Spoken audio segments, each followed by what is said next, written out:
अस्सलामुअलैकुम नाज़रीन, प्रोग्राम दो टॉक के साथ मैं हूं आपकी मेज़बान फरहा औरंगज़ेब। नाज़रीन, आज हम जिस मौजू पर बात करने जा रहे हैं वो है ऑपोजिशन का किरदार और कराची के मसाइल। आप सभी जानते हैं कि कराची अनेक मसलों का शिकार है। कराची में टूटी फूटी सड़कें हों, सेवरेज का निज़ाम हो या फिर ट्रैफिक के मामलात हों, और इस सब में ऑपोजिशन का क्या किरदार है, आज हम इस पर भी बात करेंगे।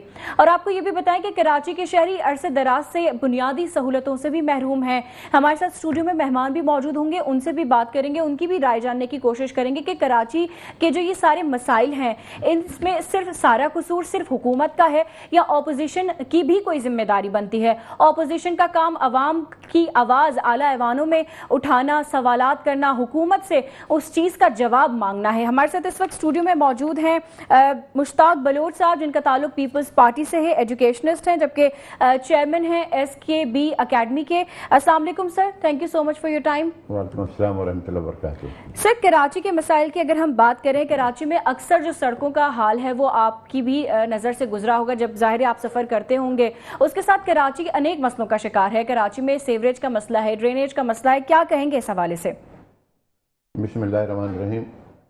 कराची के हवाले से आपने वजह फरमाया कि सेवरेज का भी मसला है और सड़कों का भी मसला है और पानी का भी मसला था। ख़ास करके था से मैं मुराद कह रहा हूँ कि जब से हब डैम बिलावल भुट्टो जरदारी साहब ने जो इफ्तिताह किया है, कम अज़ कम सेंट्रल की तरफ जो है, बाकी का मैं कह नहीं सकता, पानी का मसला काफ़ी हल हो चुका है।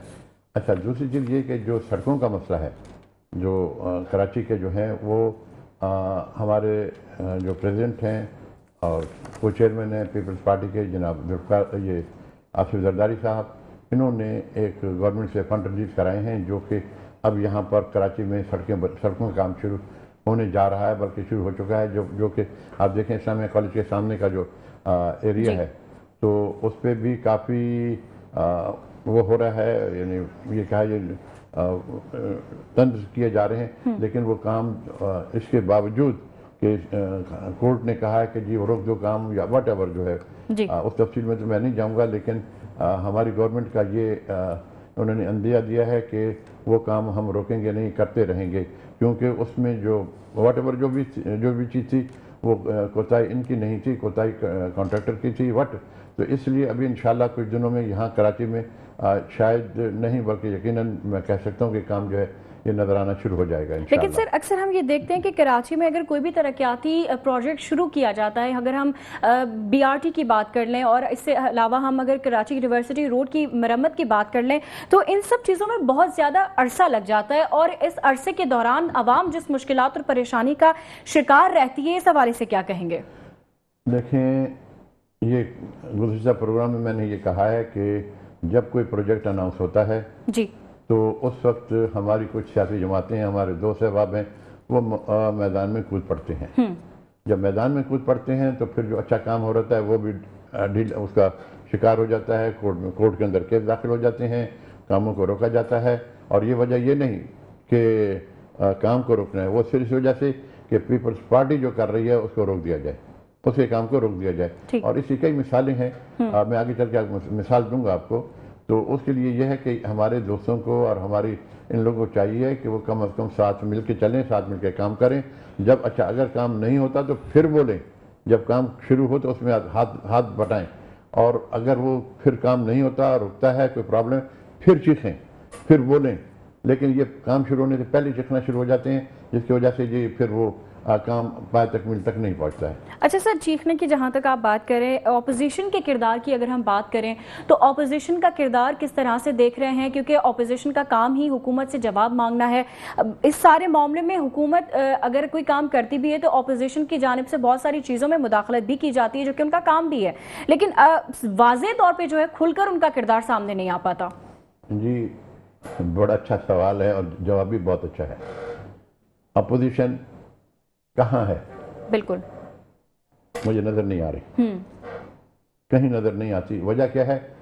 कागजों में अपोजिशन है, लेकिन जब सामने आते हैं तो अपोजिशन नहीं है। और अरसा ये 15, 17, 18 साल से अपोजिशन मौजूद है, लेकिन नहीं है। वजह क्या है? वजह यही है कि आप हमारे साथ मिलके काम भी कर रहे हैं, अपोजिशन में भी हैं, तनकीद थोड़ी थोड़ी कर रहे हैं, थोड़ी थोड़ी, और जब कोई जवाब आता है, कोई चीज़ आती है, तो फिर वो उस तनकीद को रोक देते हैं और मामला कहीं और किसी और तरफ चला जाता है। लेकिन सर देखिए, जाहिर है जब शहर के मसले मसाइल होंगे और उसके अलावा जब अपोजिशन सवाल करेगी तो इससे सिर्फ लड़ने से या फिर तनकीद करने से तो मसाइल हल नहीं होंगे। असल शिकार परेशानियों का तो आवाम है, तो क्यों ना आवाम के मुफाद में जो है वो मिलकर बैठकर बात करने और उन चीज़ों का हल निकालने, एहतजाज करने या तनकीद करने से ज़्यादा बेहतर है कि मिलकर बात कर ली जाए। देखिए, कराची जितना आपका है उतना मेरा है, बिल्कुल, और उतना हमारे सब भाइयों का है। कराची किसी एक का नहीं है, कराची हम सबका है। लेकिन मुझे एक बड़े अफसोस की बात कहना पड़ता है कि पिछले दिनों कुछ सालों पहले जी, कराची को जब तरक्याती काम हो रहे थे, तो कराची को क्यों हमारी तरफ बना, यानी डिस्ट्रिक्ट सेंट्रल है या इस तरफ जो है, यहाँ कराची बन रहा था कायद आज़म के मज़ार से, उस तरफ जो है क्या कराची नहीं था? कराची था। तो ये चीज़ें सोचनी चाहिए कि भाई ये जो है अभी हमारे मेयर मुर्तज़ा वाहब साहब, ये लियारी साइड पे भी काम करा रहे हैं, हमारी तरफ डिस्ट्रिक्ट सेंट्रल के अंदर भी काम हो रहा है, और ये होना चाहिए। लेकिन आप देखें, आप कायद आज़म के मज़ार से आप इस तरफ आ जाएं, आपको अंडर पास भी मिलेंगे, हर चीज़ आपको मिलेगी। अच्छी बात है, होना चाहिए, लेकिन आप पूरे कराची में करते क्या वो दूसरे जाके वो पाकिस्तानी नहीं है, पाकिस्तानी है। इस कतई नज़र इसके कि वो किस पार्टी से हैं, आपको काम करना चाहिए था। अपने इलाकों में आपने काम करा लिया, दूसरे इलाकों को छोड़ दिया, तो जबकि ये अफसोसनाक चीज़ है ये। तो मेरी तो गुजारिश ये है कि अगर अपोजिशन करनी है या जो कुछ करना है, तरक्याती काम करने हैं, तो आंखें बंद करके मुसावात बराबरी की सतह पर आप काम कराएं। तो अच्छा, सर ऐसा भी मुमकिन है कि जानबूझकर या तो कराची के मसाइल को नज़रअंदाज किया जाता है, या फिर वफाक और सूबे जो हैं वो दोनों ही कराची के साथ नाइंसाफ़ी करते नजर आ रहे हैं। क्या कहेंगे इस हवाले से? देखिए, नाइंसाफ़ी की बात ये होती है कि जब फंड्स रिलीज होते हैं, काम शुरू होता है, तो मैं पिछले प्रोग्राम में कह चुका हूँ, उसमें हमारे जो दो सहबाब हैं, जो दूसरी जमातें हैं, वो उठ खड़ी होती हैं। जब उठ खड़ी होती हैं तो उसके बाद काम को रोका जाता है। जब काम को ये काम को रोकना, ये शहर की मुखालफत में नहीं, ये पीपल्स पार्टी की मुखालफत में करते हैं, जबकि वो काम कर रहे हैं। अभी आप देखें, हमारे मुर्तज़ा वाहब साहब जो हैं, वो पिछले जनरल डिस्ट्रिक्ट सेंटर में भी आए थे, यहाँ पर भी काम करा रहे हैं। वहाँ पर जो शारा नूरजहान है, वो भी इन्होंने बनवाया काफ़ी, यानी ये कहा जाए कि इतने बड़े कभी हमने अपनी लाइफ के अंदर इस रोड को हमने नहीं देखा था। लेकिन ये इस तरफ भी आ रहे हैं, उस तरफ भी कर रहे हैं, तो ये चीज़ें हमें करनी चाहिए। तो तरक्याती काम जो है, इनको रोकने का एक दो चीज़ें होती हैं। एक चीज़ ये होती है कि अगर तरक्याती काम में मुझे मुराद मैं नहीं हूँ, मुझे अगर हिस्सा मिल जाता है तरक्याती काम का, तो ठीक है, वरना वो उसको रोका जाएगा। अच्छा सर, देखें, इससे कबल भी हमने देखा कि अरसे दराज से कराची में पीपल्स पार्टी की हुकूमत रही है, और सिंध के अगर हम अंदरूने सिंध की बात करें तो वहाँ पर भी पीपल्स पार्टी जो है वो अरसे दराज से अपनी हुकूमत कायम किए हुए है। लेकिन आप बिल्कुल ठीक कह रहे हैं कि काम करते हैं, लेकिन उन कामों में अक्सर देर हो जाती है, तो इसकी क्या वजह है? देखिए, मैंने आपसे अर्ज किया, अभी भी अर्ज किया है कि काम बिल पास होता है, काम वो जो कॉन्ट्रैक्ट अलॉट हो जाता है, उसके अलॉट होने के बाद देखें, अभी कुछ चीज़ें हैं कि वो बोली नहीं जाती टीवी के ऊपर कि क्या है, लेकिन हमने देखा है, मेरी उम्र है, हमने ये चीज़ देखा है, जब भी कोई चीज़ अलॉट होती है तो उसके अंदर जो है हमारे भाई हजरात जो हैं दूसरे, वो उसके अंदर मुदाखलत करते हैं। मुदाखलत करने के बाद वो रोका जाता है, और रोकने के बाद जो है, अच्छा, बल्कि ये कहूँगा कि पिछले प्रोग्राम में था कि जॉब के लिए बेरोज़गारी और फलाना, तो इसके अंदर अपने अपने हिस्से, और मैं क्या कहूँ, ये मैं कह नहीं सकता क्योंकि टीवी के ऊपर बोलना मुनासिब नहीं है। हम इन दोस्तों को चाहिए कि जो अगर अपोजिशन कर रहे हैं, दिखावे की जुमला कह रहा हूँ जी, तो फिर कम से कम तरक्याती कामों में कुछ दिखावे का ही साथ दे दें। अच्छा, दूसरी जानिब हमारे साथ मौजूद हैं सलमान रहमान, तज्ज़िया निगार हैं। अस्सलाम वालेकुम sir, thank you so much for your time. Sir, आज हम कराची के मसाइल के हवाले से बात करें। अक्सर वो बेशतर हम कराची के मसाइल के हवाले से बात करते ही रहते हैं। कराची में टूटी फूटी सड़कें हों, ड्रेनेज का निज़ाम हो, या फिर इसके अलावा बुनियादी सहूलतें जो शहरी जिससे महरूम हैं। क्या कहेंगे इस हवाले से? किस तरह से कारकर्दगी को देख रहे हैं? अपोजिशन की कारकर्दगी हो गई, या इस वक्त जो इक़्तिदार में हुकूमत है उनकी कारकर्दगी, किस तरह से देख रहे हैं दोनों चीज़ों को? 0/0 जो कारकर्दगी, ये देखें हम लोग बहुत अरसे से ये इसी टॉपिक के ऊपर बहुत अरसे से बात कर रहे हैं। ये आज कोई नई बात नहीं है, पिछले कई सालों से हम प्रोग्राम करते हैं, इनकी तवज्जो दिलाते हैं कि कराची के जो हालात हैं, लेकिन कराची के हालात बेहतर होने के बजाय बद से बदतर होते जा रहे हैं। अगर आज से 4 साल पहले कराची के हालात जहाँ पे थे वहाँ से बेहतरी भी नहीं आई कराची के हालात में, कराची के हालात मज़ीद अबतर होते चले गए हैं। आपके सामने है कि मेन यूनिवर्सिटी रोड की बात अगर ले लें आप, तो मेन यूनिवर्सिटी रोड एक कराची की शहरक की तरह है, मतलब जिसमें से कई लाख गाड़ियां रोज़ाना गुजरती हैं, कई लाख ख़ानदान, कई लाख लोग जो है वो, बल्कि करोड़ से ऊपर लोग जो है वो इस शाहरा से सफ़र करते हैं रोज़ाना। अब अगर आप हुकूमत में रहते हुए पिछले आप 2008 से हुकूमत में हैं, 2008 से आप हुकूमत का हिस्सा हैं, 2008 से आप सिंध हुकूमत आपके पास है, और 2008 से आज कितने साल हो गए? 18 साल। अगर आप 18 सालों के अंदर एक ये सड़क बना नहीं सके, तो फिर आप, इसका मतलब है या आपके अंदर कैपेबिलिटी नहीं है या आपके अंदर आपकी नीयत नहीं है बनाने की। तो मैं ये समझता हूँ कि कैपेबिलिटी का तो मसला नहीं है, क्योंकि कैपेबिलिटी अगर नहीं होती तो इनकी अपनी मिलें, इनकी अपनी फैक्ट्रियाँ, इनके अपने जो कारोबार हैं वो तरक्की नहीं कर रहे होते। इनके अपने कारोबार, अपनी मिलें, अपने सारी जायदादें इनकी वो कई गुना उसमें इजाफा हो गया उनके। लेकिन कराची शहर के हवाले से जितनी चीज़ें थी वो कई गुना पीछे चली जाती जा रही हैं। तो मैं ये समझता हूँ कि देखें, अब इसमें आप किसको, कौन इसमें कसूरवार नहीं है, मैं समझता हूँ कि हर पार्टी ही इसके अंदर इन्वॉल्व है ना। हमने पीपल्स पार्टी का दौर तो देख ही रहे हैं, MKM भी पावर में रही, इसके अलावा PTI भी पावर में आई, PMLL नून लीग भी जो है इतने अरसे से पावर के अंदर है। लेकिन मैं समझता हूँ, मुझे नहीं समझ में आता कि इस शहर ने ऐसा क्या कसूर किया है, ऐसी क्या गलती की है कि ये शहर जो 54% रेवेन्यू पूरे पाकिस्तान का कलेक्ट करता है, पूरे पाकिस्तान की जो टोटल आमदनी होती है उसका 54% इस शहर से कलेक्ट किया जाता है, लेकिन इस शहर पे उसका 54% भी जो है वो लगाया नहीं जाता। तो मुझे खुद मैं इस बात से कासिर हूँ समझने से कि भाई क्या ऐसी वजह है, इस शहर की क्या गलती है, यहाँ रहने वाले 2.5 करोड़ लोगों की ऐसी क्या गलती है, वो कम से कम वो गलती ही बता दें ताकि लोग जो हैं वो उस गलती को ही सुधार लें। अगर उनसे कोई गलती हो गई है तो वो इनसे बदस्ता माफ़ी मांग लें इन जमातों से, लेकिन कम से कम इस शहर के ऊपर कोई तवज्जो दे दें और इस शहर में कोई बेहतरी लेके आ जाएं। इस शहर में पूरी नस्ल जवान हो गई, दूसरी नस्ल तब्दील हो गई, लेकिन इस शहर के हालात बदल नहीं रहे। अच्छा सिर्फ सर सड़कों की ही बात नहीं करेंगे, इसके अलावा और भी बहुत सारे मसाइल हैं। अगर हम बात करें बुनियादी सहूलतों की, अगर हम लोड शेडिंग की बात करें, गैस की लोड शेडिंग हो गई, बिजली की, इस तरह से और भी बहुत सारे मामलात हैं। तो अभी और कितना वक्त लग सकता है इस सारी चीज़ को, या इन सारी चीज़ों में तब्दीली आने का, इन सब चीज़ों में चेंजिंग्स आने का? देखिए, मैं समझता हूँ हमारी ज़िंदगियों में तो हम ये नहीं देख सकेंगे, इस चीज़ से हम महरूम रहेंगे बदौलत अपनी ये जो तमाम पार्टियां हैं इनसे, इनकी वजह से हम इस चीज़ से, इस खुशी से महरूम रहेंगे कि कराची के अंदर कोई तब्दीली आ जाए। मुझे नहीं लगता, क्योंकि मैं पिछले अगर कई सालों की हिस्ट्री उठा के देखूँ तो वो इस शहर में कोई तब्दीली आने के बजाय इस शहर के अंदर मज़ीद अबतरी आती आ रही है। आप स्ट्रीट क्राइम्स की तादाद देख लें, आप बाइक छीनने की तादाद देख लें, आप बिजली की सूरत हाल यहाँ पे देख लें, यहाँ पे पढ़ाई की सूरत हाल देख लें।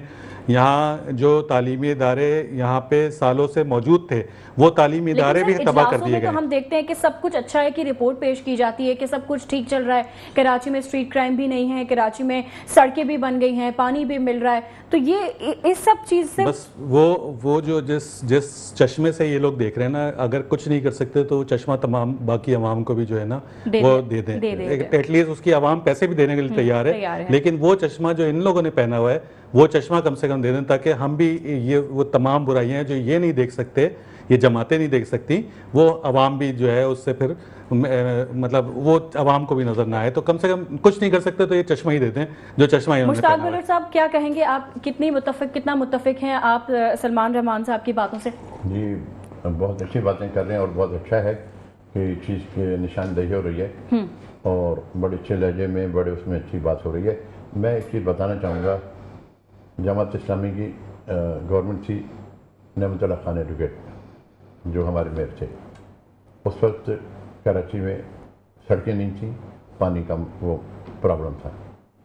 उसके बाद MQM आई, क्या उन्होंने हमें दिया? नहीं दिया।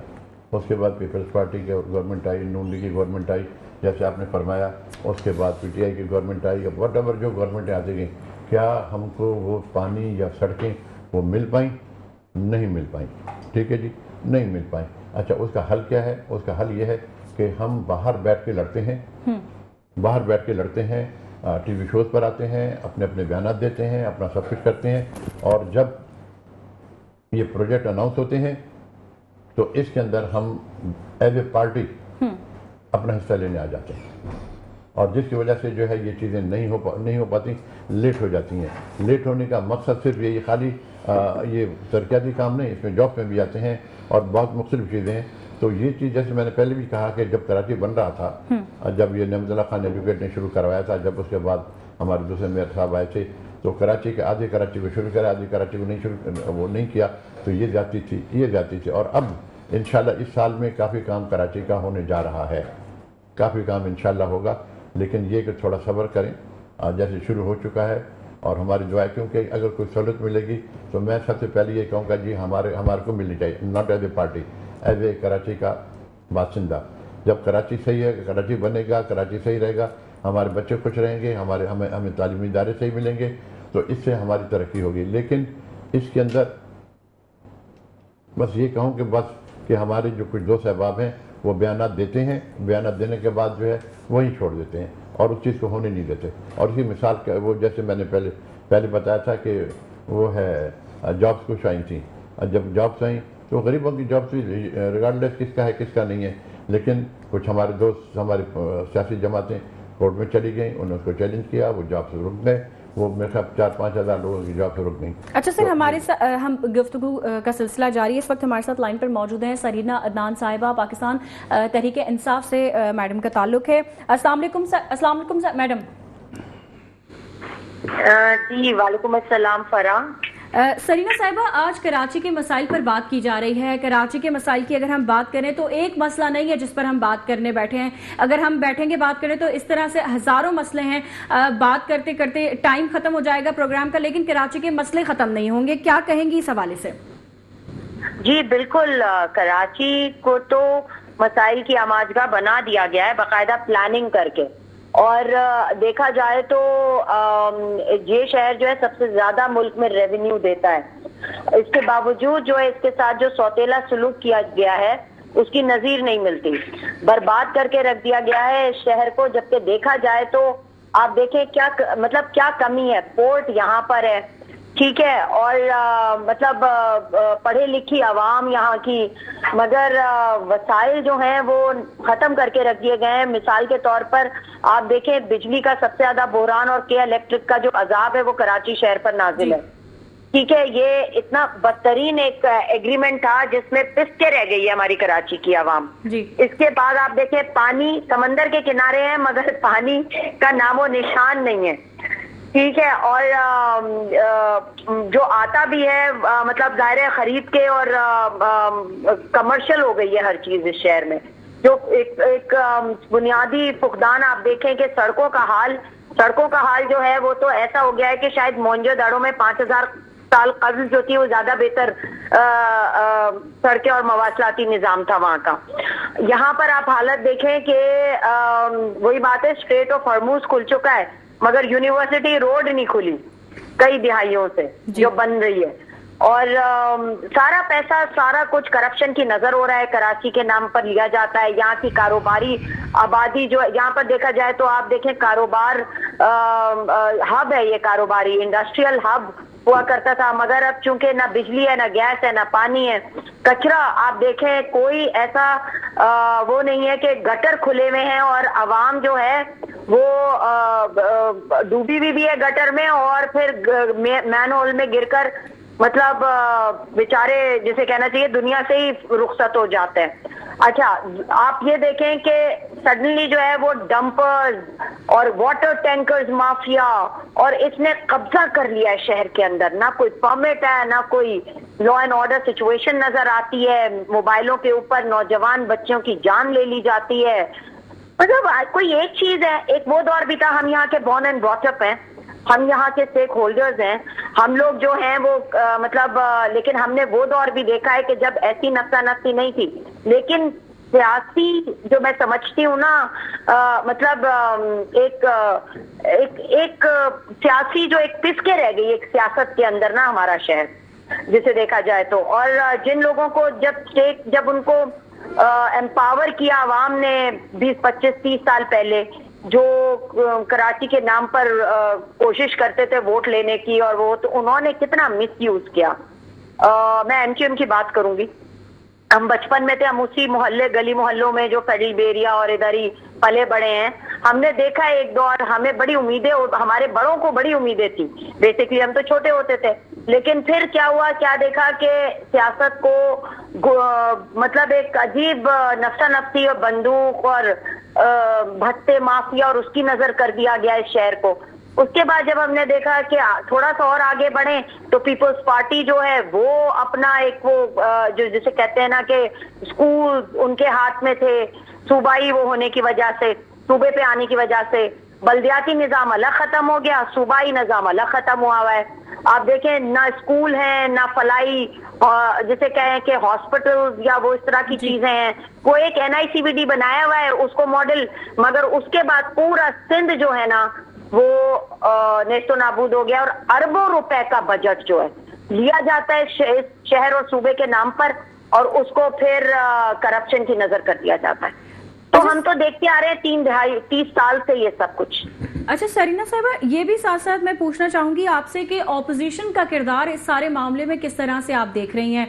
ऑपोजिशन का काम सिर्फ एहतजाज करना रह गया है, तनकीद की हद तक महदूद हो गए। ऑपोजिशन के इस सारी चीज में ऑपोजिशन का क्या किरदार आप देख रही हैं? अच्छा देखिए, पहली बात तो ये कि जो यानी इस मुल्क में या इस सूबे या शहर में एक जो नाजायज चीजें होने की आप इंतहा देखें कि जो नुमाइंदे भी हैं शहर के वो तक ऐवानों में नहीं जा सके। ठीक है, तो इस वक्त जो इलेक्शन हुए तो उसमें तो ये है, तो क्या ऑपोजिशन और क्या नहीं। वो उधर नेशनल असेंबली को उठा के देख ले, सबसे बड़ी तादाद जो थी वो पाकिस्तान तहरीक इंसाफ के नुमाइंदगान वहां पर जाते, लेकिन नहीं है। 17 सीटों वाली नून लीग को उठा के नेशनल असेंबली पे भी काबिज कर दिया गया है। प्रोविंशियल असेंबली का भी यही हाल है। कोई वो सही नुमाइंदे थोड़ी हैं आवाम के वहां पर बैठे हुए। अब मैं आपको बताऊं, ये ऑब्वियसली इलेक्शन तक में धांधली हुई है। जाहिर है, देखिए हर डिपार्टमेंट में धांधली है इस वक्त, हर डिपार्टमेंट में धांधली है। और उसका सबूत ये कि क्या नेशनल असेंबली, क्या प्रोविंशियल असेंबली और क्या बल्दियाती। मैंने बल्दियाती इलेक्शंस के अंदर जो है जिस तरीके से हम सब ज़ाहिर टीम के तौर पर कोशिशें कर रहे थे, इसी वजह से कर रहे थे कि जिस तरीके से पीपल्स पार्टी ने तोड़फोड़ किया, जिसे तोड़फोड़ से मुराद ये कि इलेक्शन को सैबोटाज किया, इलेक्शन की तोड़फोड़ की, इलेक्शन को सैबोटाज किया। उसके बाद ज़ाहिर बल्दियाती निजाम कैसे ठीक होगा इस शहर का, जबकि यहाँ के जो मेयर हैं वो तक जो है वो हाईजैक निजाम के जरिए ऊपर आए हैं। वो कोई लेजिटिमेट कोई जायज मेयर तो नहीं है ना, उनको नहीं वोट पड़े थे, उनको नहीं, उनके जो चेयरमैन जो वो बने हुए हैं वो भी गलत है। तो इसी वजह से यही शहर की अक्कासी भी कर रहा है वो। आप देखिए बच्चे मर रहे हैं, खुदकुशियां, खानदान के खानदान जो है बेरोजगार हुए हुए हैं, खुदकुशियां कर रहे हैं। कोई हाल ही नहीं है देखा जाए तो।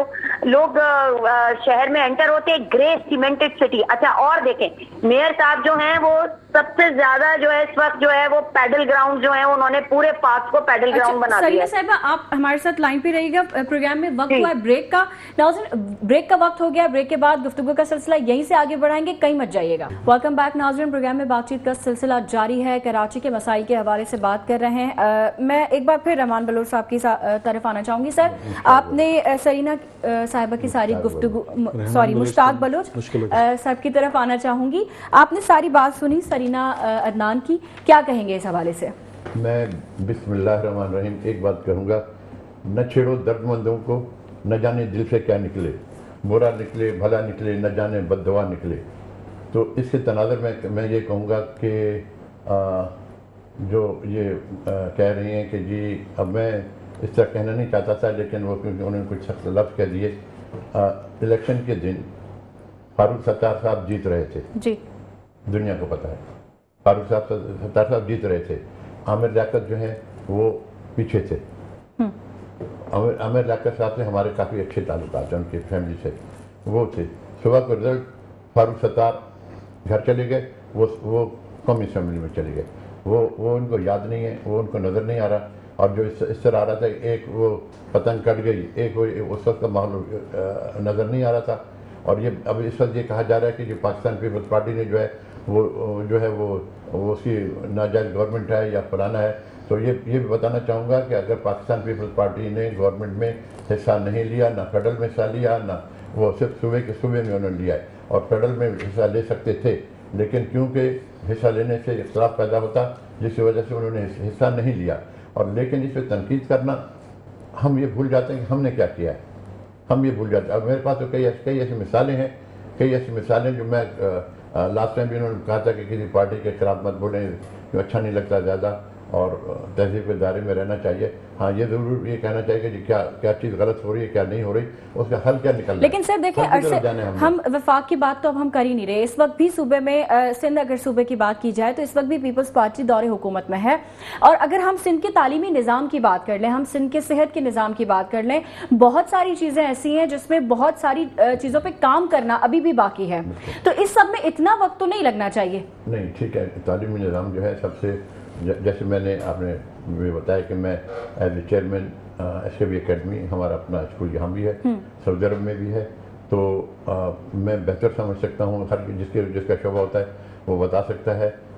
जो हमारा निज़ाम जो है यहाँ पर, क्योंकि काफ़ी लोग जो हैं उन्होंने अपने प्राइवेट वो बना लिए हैं, और जिसकी वजह से जो फीस जो है मेरे ख्याल 40-40 हज़ार रुपये फीस है। लेकिन सर गवर्नमेंट स्कूल्स की पढ़ाई का मयार तो वो है ही नहीं, तो जाहिर है फिर लोग डरते हैं अपने बच्चों को गवर्नमेंट स्कूल्स भेजने से, वो प्राइवेट को प्रेफर करते हैं। प्राइवेट को करना चाहिए, ठीक है, क्योंकि हमारे प्राइवेट स्कूल है, लेकिन गवर्नमेंट का स्कूल, गवर्नमेंट किसी के गरीब लोग हैं वो कहाँ जाएंगे। तो ये जो गवर्नमेंट, जो हमारे रफिया मल्ला साहिबा हैं, डायरेक्टर हैं, ये काफ़ी ज़्यादा कोशिश करती हैं और कर रही हैं, काफ़ी ज़्यादा कोशिश कर रही हैं। लेकिन इसके अंदर क्योंकि एक चीज़ स्टार्ट से ही शुरू से गलत उसमें जा रही है, तो उसको रोकना करना इसमें टाइम चाहिए होता है। क्योंकि ये इसका ब्लेम जैसे आप पीपल्स पार्टी को नहीं कह सकते कि पीपल्स पार्टी ने किया है, तो इसलिए मैं नहीं समझता। हाँ, ये ज़रूर कहता हूँ कि हिस्सेदार सब हैं, हिस्सेदार सब होते हैं कि जब उन्होंने नहीं किया तो दूसरे ने नहीं किया, फिर तीसरे ने भी नहीं किया। लेकिन निज़ाम तालीम जो है उसमें फ़र्क आना चाहिए, क्योंकि मैं ओ लेवल और ए लेवल का मैं एक, यानी मुझे बहुत अच्छी तरह पता है, और हम सऊदी अरब में ओ लेवल ए लेवल हम करवाते रहे हैं। लेकिन यहाँ का निज़ाम तालीम दूसरा है, बिल्कुल चेंज है। वहाँ का निज़ाम तालीम बिल्कुल चेंज है, बिल्कुल चेंज है। एक मिसाल मैं बताऊँगा कि जैसे 7 पीरियड होते हैं, 7 पीरियड के अंदर तालीम के हवाले से बताऊँगा कि 3 सब्जेक्ट से हमने अपना एक निज़ाम बनाया था। ओ लेवल जो है वो कोई ज़रूरी नहीं है जो पाकिस्तान की तरह यहाँ पर बोलते हैं ओ लेवल की ये बुक है, ये बुक है, ये बुक है, ऐसा कुछ नहीं होता। होता यह है कि जो सिलेबस होता है, सिलेबस से निकलता है ये जो चीज़ होती है। तो हमने सब्जेक्ट को तीन सब्जेक्ट किया था, तो 3 सब्जेक्ट, 2 पीरियड लिए थे 3 सब्जेक्ट के, 2, 4, 6 हो गए। एक पीरियड जो था वो बच रहा था, तो हमने एक मिसाल चलो मैथमेटिक्स का ले लिया। जब मैथमेटिक्स का लिया तो ब्रिटिश काउंसिल के जो इंचार्ज साहबान है उन्होंने आके देखा, मैं पाकिस्तानी बन के मैं उनको फखरिया बता रहा था कि जी एक पीरियड हमने ज़्यादा लिया है बच्चों को पढ़ाने के लिए। तो उन्होंने कहा, उस वक्त कहा कि आपका लाइसेंस हम कैंसिल कर रहे हैं। क्यों?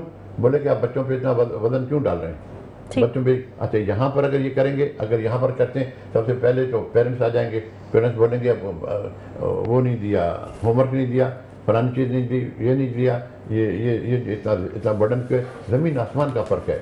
यानी कि हमें तो देखें, दोनों तरफ मैं देखता हूँ। और मैंने मेरे ख्याल में सऊदी अरब की ब्रिटिश काउंसिल का जितने सेमिनार वगैरह मैंने अटेंड किए और जो उन्होंने मुझे सर्टिफिकेट भी दिए, सिर्फ इसी वक्त में सिर्फ सुनने के हिसाब से।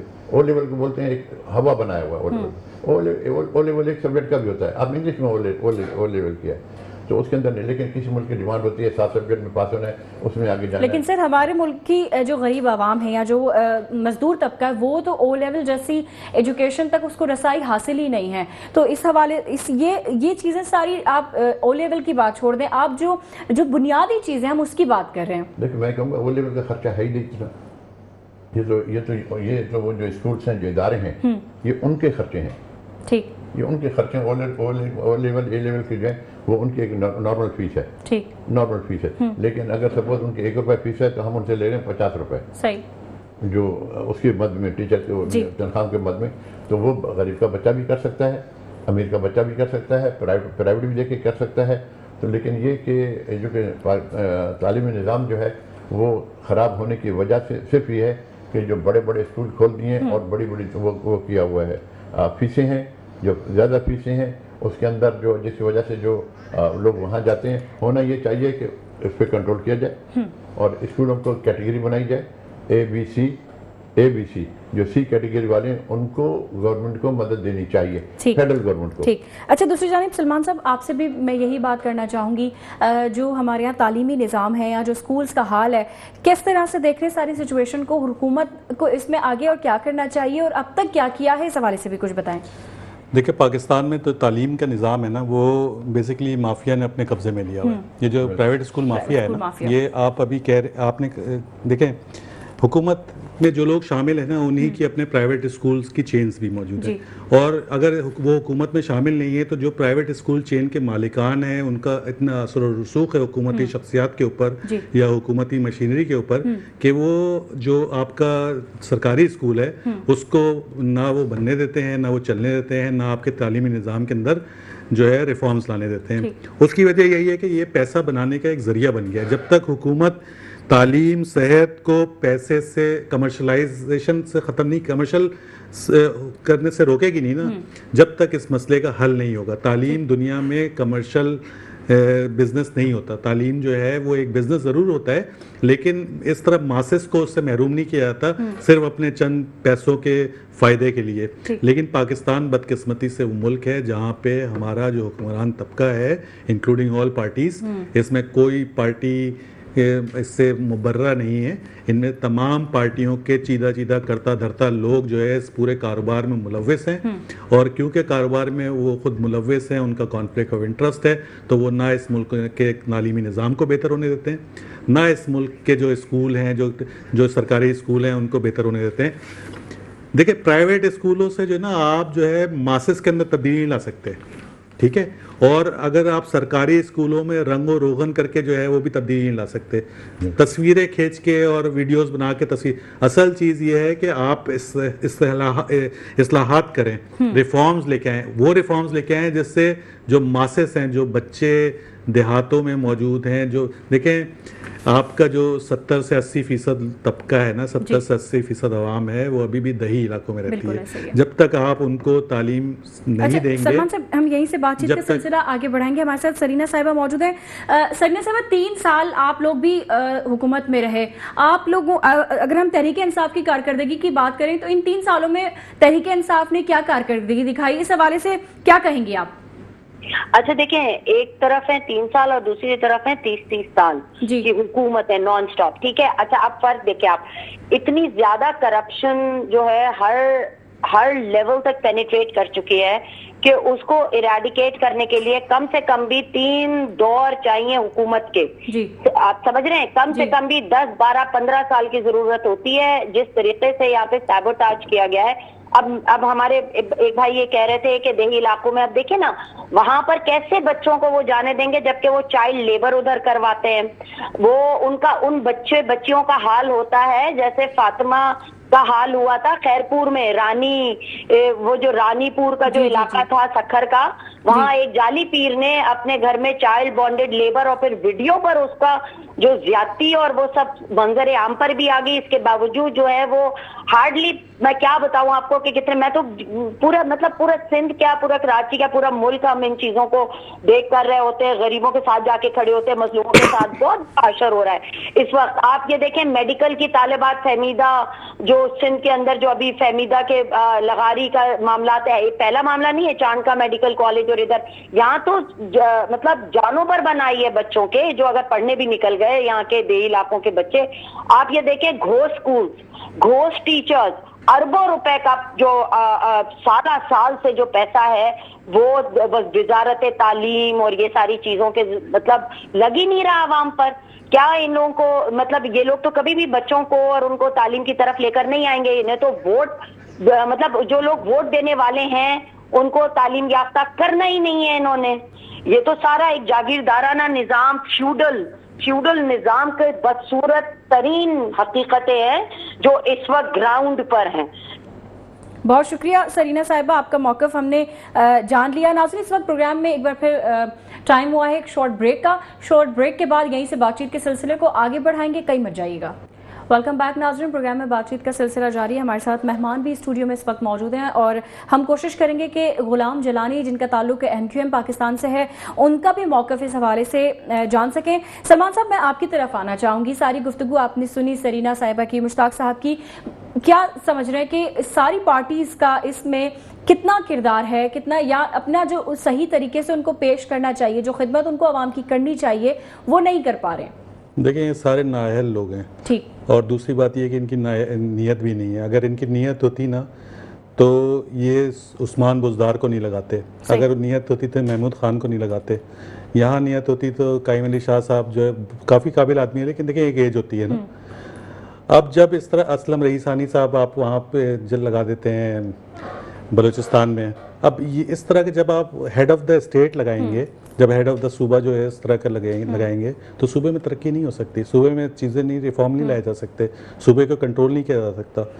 तो मैं ये समझता हूँ कि अगर नीयत हो और नीयत हो करने की तो ये चीज़ें एक महीने में दुरुस्त हो सकती हैं। आपने पॉलिसी ही लेके आनी है ना, और उसमें कौन सी ऐसी पॉलिसी है जो आपने री इन्वेंट करनी है। दुनिया में निज़ाम में तालीम मौजूद है, दुनिया में से किसी भी कोई भी अच्छा निज़ाम तालीम उठाइए और यहाँ इम्प्लीमेंट कर दीजिए, कितनी देर लगती है।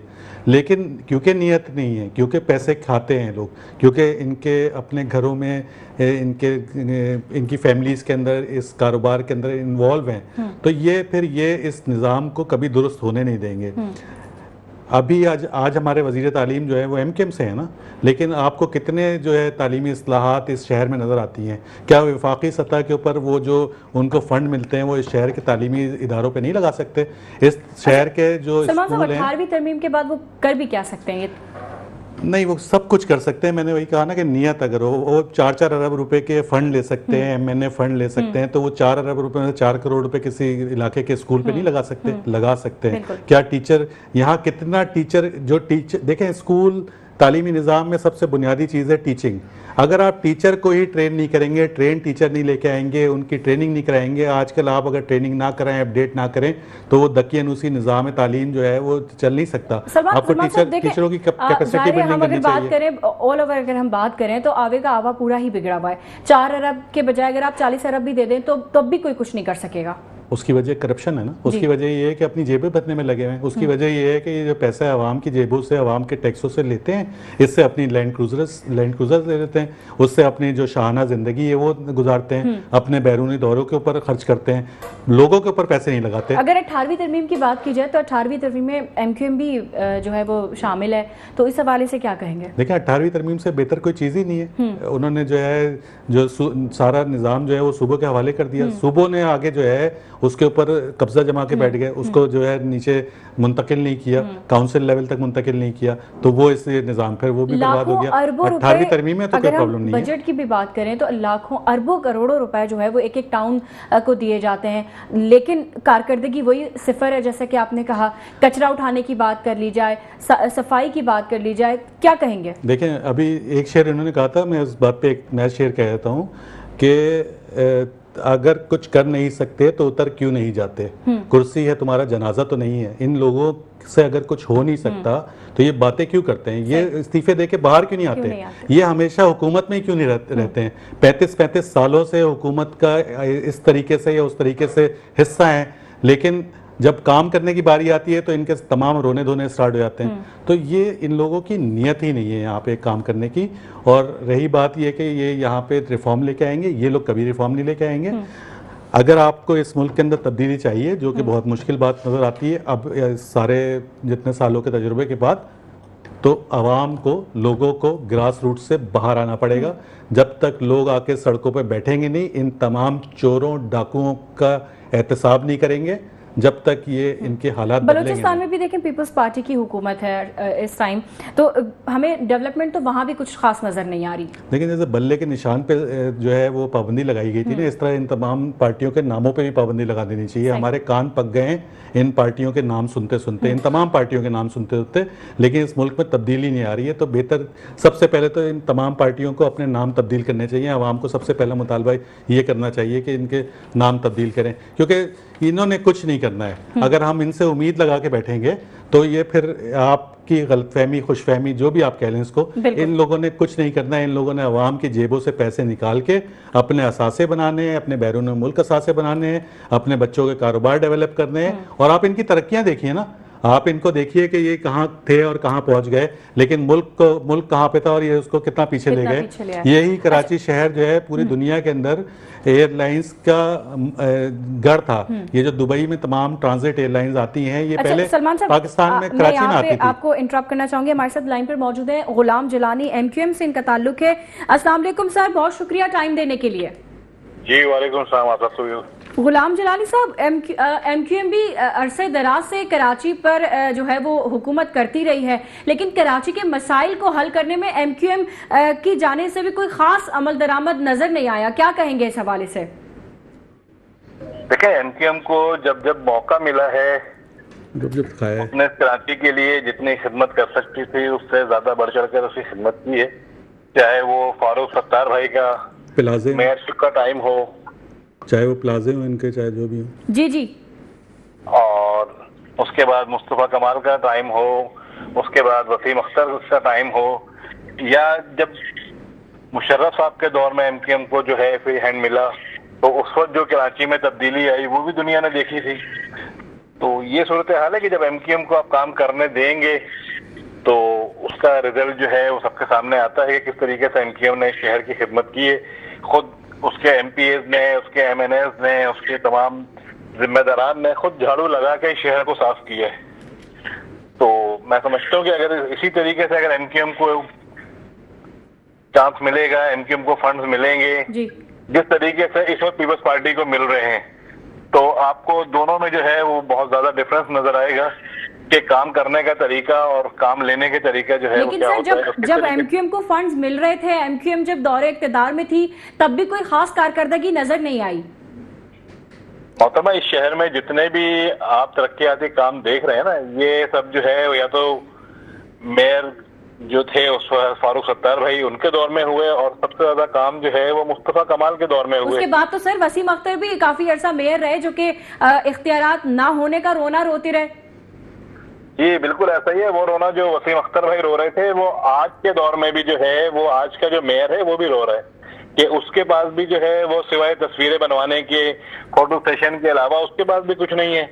और मेयर कराची जो जिस बात पर जो है वो आर्गुमेंट्स कर रहे थे, जिस बात पे जो है दवाई दे रहे थे शहर कराची के लिए, उसका रिजल्ट जो है वो कोर्ट ने आखिर में उनको जाने से 1 महीना पहले दिया कि हाँ जी, आपने जो पिटीशन लगाई, आप जो बात कर रहे थे वो तमाम बातें जो है सही थी और आपको बिल्कुल फंड मिलना चाहिए था, इख्तियारात मिलने चाहिए थे बल्दियाती सतह पे। आज भी जो है जमात इस्लामी जो काम कर रही है आपके सामने कि वो भी जो है वो 140A के ऊपर बात कर रही है। तो तमाम जमातें बात तो करती है, लेकिन जिस तरीके से MQM ने अपना स्ट्रेंथ के ऊपर काम किया, जिस तरीके से इस पे सारी चीजों पे जो है वर्किंग की के, और इंशाल्लाह भी 28वीं तरमीम आ रही है तो उसमें जो है वो जो 140A है वो भी जो है वो क्लियर होगा और इस शहर कराची को एक दफा फिर कराची के अवाम जो है बनता और संवरता देखेगी। गुलाम जिलानी साहब, आप इतने पुरुमीद कैसे हैं 28वीं तरमीम को लेके, क्या कहेंगे इस हवाले से? बहुत पुरुमीद नजर आ रहे हैं आप 28वीं तरमीम को लेकर।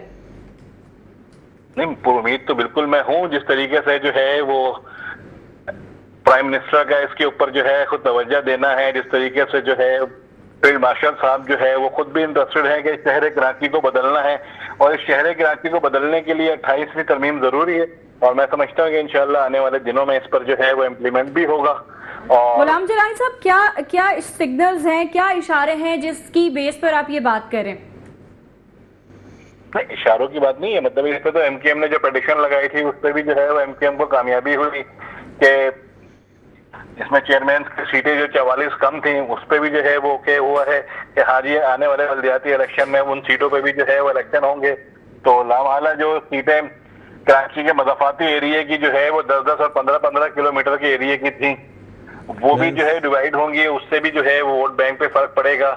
और जब सारे चेयरमैन होंगे 44 चेयरमैन और इस शहर में होंगे और अगर उनको इख्तियार होगा तो मैं समझता हूँ कि डेफिनेटली कराची जो है वो तरक्की की राह पे कामयाब होगा। और ये काम सिर्फ इस शहर कराची के लिए, हैदराबाद के लिए सिर्फ एमक्यूएम कर सकती है। गुलाम जिलानी साहब, तो क्या आपकी जानिब से ये फैसला कर लिया गया है कि आप बल्दियाती इंतखाबात में हिस्सा लेंगे? जी बिल्कुल, अगर बल्दियाती इदारों को जो है बाइख्तियार किया गया, तमाम चीजें हुई तो बिल्कुल एमक्यूएम जो है वो उसमें बिल्कुल सलमान रहमान साहब इस हवाले से आपसे कुछ कहना चाह रहे हैं। सलमान साहब क्या कहेंगे? देखिए, मैं नहीं समझता कि एमक्यूएम, पहली बात तो ये जिस एमक्यूएम की ये बात कर रहे हैं ना, उस एमक्यूएम को तो ये डिसोन कर चुके हैं, तो उस एमक्यूएम की तो ये बात ही ना करें ना। अभी ये हमें बताएं कि ये पिछले 8 साल से हुकूमत में, पहले पीटीआई के साथ हुकूमत में थे, उससे पहले जो है पीपल्स पार्टी के साथ थे, नून लीग के साथ हुकूमत में थे, और अभी जो है ये नून लीग के साथ विफाक में हुकूमत में। तो इन्होंने क्या काम किया है? असल चीज़ ये है कि अगर इनको इख्तियारात नहीं मिल रहे, इसी शहर से इन्होंने वोट लिया है ना, इस शहर के लोगों को वादे करके वोट लिया है ना, बकौल इन्होंने अगर वोट लिया है, तो फिर इस शहर के लिए अगर ये कुछ कर नहीं सकते तो फिर ये उन मनसबों पे बैठे हुए क्यों हैं? क्या सिर्फ इसलिए कि असम्बली के अंदर तकरीर हो और उसकी टिकटॉक बना के ये जो है वो रीलें वायरल करें? ये इस काम के लिए बैठे हुए हैं, या इस काम के लिए बैठे हुए हैं कि अगर ये अवाम के काम नहीं कर सकते हैं तो उन हुकूमतों से बाहर क्यों नहीं आते हैं, उन हुकूमतों के खिलाफ एहतजाज क्यों नहीं करते हैं? अगर ये अपोजिशन में मौजूद है सिंध में, तो सिंध में जो है ये एहतजाज क्यों, अवाम को सड़कों पे मोबिलाइज क्यों नहीं करते हैं सिंध हुकूमत के खिलाफ, अगर इतना बुरा काम कर रही है और कर रही है बुरा काम?